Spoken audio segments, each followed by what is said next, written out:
In this video I'm going to be explaining how to create braided hose, fit to length and cut correctly. That's going to be used to upgrade my old fuel lines, which are automotive 8mm internal diameter fuel lines that I have on the car originally. It's important that when you do this upgrade to make sure these are fuel quality hoses, so they're designed for fuel hose. You don't want the degraded rubber getting into the fuel line if it's substandard. This is a nice stainless steel Jubilee which I've sourced online, and also I'm using these nice caps here.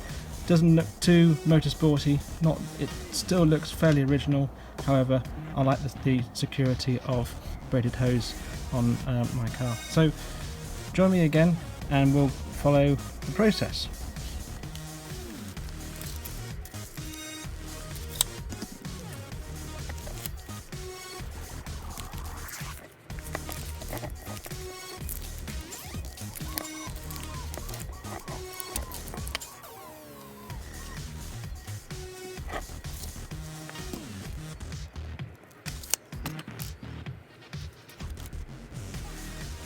To cut this braided hose, I should be using a Dremel. This is a nice battery powered Dremel with a grinder blade on, and also make sure, safety first, that a pair of safety glasses are used.